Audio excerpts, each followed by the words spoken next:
민수기 25장 7절로 9절 말씀입니다. 제사장 아론의 손자 엘르아살의 아들 비느하스가 보고 회중 가운데서 일어나 손에 창을 들고 그 이스라엘 남자를 따라 그의 막사에 들어가 이스라엘 남자와 그 여인의 배를 꿰뚫어서 두 사람을 죽이니 연병이 이스라엘 자손에게서 그쳤더라. 그 연병으로 죽은 자가 2만 4천 명이었더라. 오늘 샬롬 상담 코칭 연구소 소장님 되시는 서동주 선교사님께서 PK 비느하스의 백주 살인 사건이라는 말씀으로 말씀을 전해 주시겠습니다. 네, 할렐루야. 추석 마지막 연휴인데 잘 지내셨으리라 믿습니다. 송편도 과일도 또 여러 가지 음식을 비롯해서 가족들과 함께 좋은 소식 나누고 좀 편안하게 지내셨죠? 그래서 오늘은 마지막 날이니까 정신이 번쩍 드는 소식을 가져왔습니다. 이스라엘 매스컴에서 특집 방송으로 다루었던 사건입니다. 제목이 PK인 비누하스가 백주에 두 사람을 동시에 살인하다.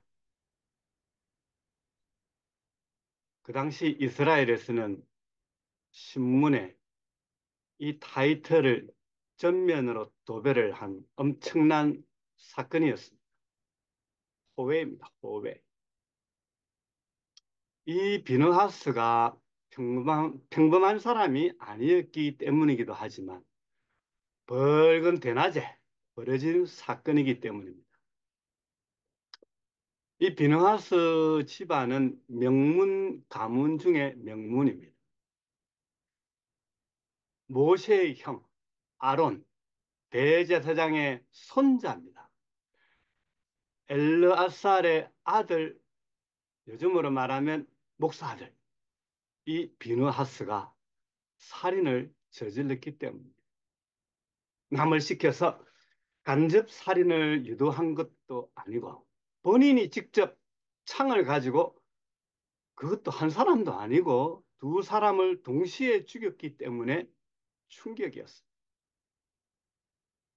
더 기가 막힌 것은 10절에 보면 하나님께서 이 모세를 통해서 살인을 저지른 이 비느하스에게 복을 약속하셨다는 점. 이쯤 되면 우리가 좀 착각이 일어날 수가 있습니다. PK나 MK가 되면 한국의 국회의원처럼 죄를 지어도 면책 특권이 있는 건 아닌가 이런 착각을 하게 되면 오늘 이 사건은 점점 더 미궁에 빠집니다. 그렇다면 오늘 이 사건은 단순히 살인 사건으로 끝난 것이 아니라 그 사건의 본질을 잘 파악하고 우리 삶 가운데 적용하라는 의도가 담겨져 있다는 말씀인 줄 믿습니다. 요즘 우리 한국을 보면은 위기의 종합 선물 세트입니다. 총체적인 난국입니다. 그 당시 이스라엘 백성들도 마찬가지였습니다.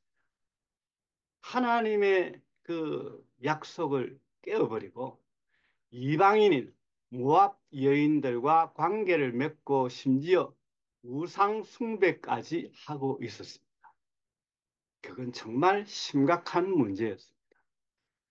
하나님께서 가장 싫어하시는 것이 우상 숭배입니다. 영적인 간음입니다. 그런데 그런 상황 속에서 이 시므리라고 하는 이 남자가 아무렇지도 않게 모압 여자인 이 고스비와 함께 회중 앞에 등장을 한 겁니다. 중요한 건 장소입니다. 시장 바닥이나 백화점이 아니었고 많은 사람들이 모이는 일반 세상이 아니라는 점입니다. 하나님의 성막 앞에서 그런 일이 벌어졌다는 것입니다. 요즘 우리 상황에 비유해 보자면은 예배당에 사람들이 많이 모여 있는데 이 한 남자가 이방 여인을 데리고 와서 음란한 행위를 하고 모압 이방 신들에게 제사를 드릴 수 있는 가능성이 충분하게 보이는 그런 현장이었다는 것입니다. 그때 모두가 숨을 죽이고 있던 그 순간에 비느하스라고 하는 이 젊은 남자가 일어납니다. 그는 대제사장 엘르아살의 아들인데 하나님의 영광에 불타는 사람이었습니다. 그는 더 이상 이 죄악을 두고 볼 수 없었던 것입니다. 근데 그때 다른 사람들은 그 잘못된 행위를 눈앞에 보면서도 그걸 전혀 문제 삼지 않는 거예요. 영적 지도자들이 전부 모여 있는 그 자리에서도 하나님 앞에서 그런 죄를 지으려고 하는 것이 눈에 보임에도 불구하고 가만히 있었다는 것입니다. 한국도 지금 상황이 이스라엘과 비슷하게 진행되고 있습니다. 이 한국 땅에는 동성애가 만연해져 가고 있습니다. 이미 이 한국 교회는 WCC를 용납했습니다. 코로나를 빌미로 백신이 정부에서 강제적으로 마치려고 해도 저항하지를 않았습니다. 교회 문을 닫게 했을 때도 침묵한 교회들이 많았습니다. 올해 4월 달에 부정선거가 있었지만은 거기에 대해서 크게 문제를 삼지를 않았습니다. 그게 한국 교회의 현실입니다. 이번 달에 있을 인천에서 있는가요? 로잔 국제운동 본부에서 큰 행사를 진행합니다. 여기에 대해서 소수의 목회자나 교회를 제외하고는 눈을 감고 침묵하고 있습니다. 이스라엘도 그 당시에 그랬습니다. 하나님은 모세를 통해서 바알보를 숭배한 일에 가담한 이스라엘의 리더십들을 다 잡았어. 목매어 달라고 이미 명령한 상태였습니다. 근데 지금 성막에서 이 시므리라고 하는 이 남자가 공개적으로 하나님께 도전을 하고 있는데 다른 사람은 다 눈을 감고 있는 것입니다. 그러나 비느하스의 눈에는 의분이 일어나서 견딜 수 없는 상황이 된 것입니다. 다른 사람들은 다 강 건너 불구경하고 있을 때 비느하스는 즉시 창을 들고서 행동에 났습니다. 그는 그 창으로 시므리와 고스비를 동시에 찔러서 제거를 해버립니다. 이것은 단순한 경고나 우지점이 아니라 죄악을 향한 매우 단호한 처단이었습니다. 성막 근처에서 공공연히 벌어진 범죄 상황 속에서 처리했다는 점에 주목해야 합니다. 다시 말하면 단순히 개인적인 범죄가 아니라 하나님 앞에서의 공개적인 도발이었기에 이 비느하스는 하나님의 손이 되었습니다.